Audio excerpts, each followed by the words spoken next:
चले, जो पाकिस्तान तहरीक इंसाफ का जो स्टांस है वो तो आप बयान कर रहे हैं, लेकिन अभी कुछ दिन पहले कांग्रेस की मीटिंग में डोनाल्ड लू ने ये कह दिया कि जी ये जो पाकिस्तान तहरीक इंसाफ या जो कहा जा रहा है कि साइफर ये पूरा मसला ये सरासर झूठ है, झूठ पर मबनी है। तो बज़ाहिर तो जो भी पूरा पीटीआई का बयानिया था उन्होंने तो उसको यकसर रद्द कर दिया।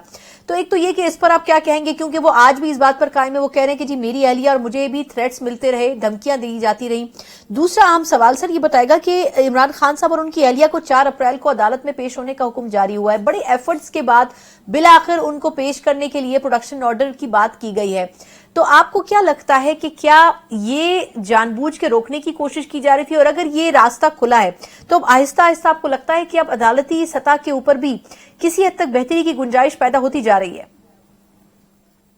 पहले दूसरे सवाल का पहले जवाब देता हूं। देखिए, मैं समझता हूं कि इमरान खान साहब को और उनकी अहलिया को अदालत में पेश किया जाना चाहिए। बहुत होगी फस्तायत, कौम अब इसके लिए मजीद मानने के लिए तैयार नहीं है।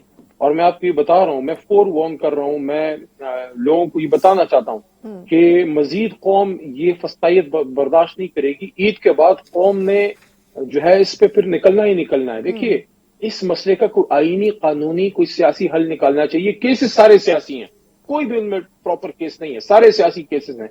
ये केसेस वापस लिए जाएं, इमरान खान साहब को बाहर लाया जाए और कौम ने जो मैंडेट दिया है उस मैंडेट के मुताबिक फैसला साजी की जाए। वरना इस तरह बनाना रिपब्लिक नहीं चलती, इस्लामिक न्यूक्लियर स्टेट इस तरह नहीं चलता कि एक वजीर आजम को ये भी इख्तियार नहीं है कि अपने आप को इकोनॉमिक कोऑर्डिनेशन कमेटी में रखे। कोई बताना पसंद करेगा हुकूमत की तरफ से कि शहबाज शरीफ साहब और एसाफ डार साहब को ईसीसी से क्यों बाहर निकलना पड़ा? देखिए, ये बड़े संजीदा सवालात हैं। जहां तक कि डोनाल्ड लू साहब का ताल्लुक है, देखिए वो एक शख्स है, वो एक मोहरा है।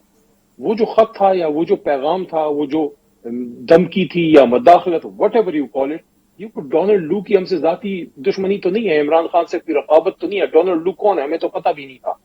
ये तो बेसिकली उस रियासत की सोच है कि जो भी इन ममालिक में, हमारे जैसे ममालिक में जब कोई एक टावरिंग फिगर आती है, जब वो अपने मुल्क के मफादात पे कॉम्प्रोमाइज नहीं करते और अपने मफादात पे वो फैसला साजी करते हैं, जिस तरह इमरान खान ने बड़े कुछ बुनियादी पॉलिसी शिफ्ट किए। पाकिस्तान की नेशनल जो पूरा पॉलिटी है, जो फॉरेन हमारी पॉलिसी है कि हम जंग में नहीं अमन में पार्टनर बनेंगे, ये बिल्कुल पॉलिसी शिफ्ट है।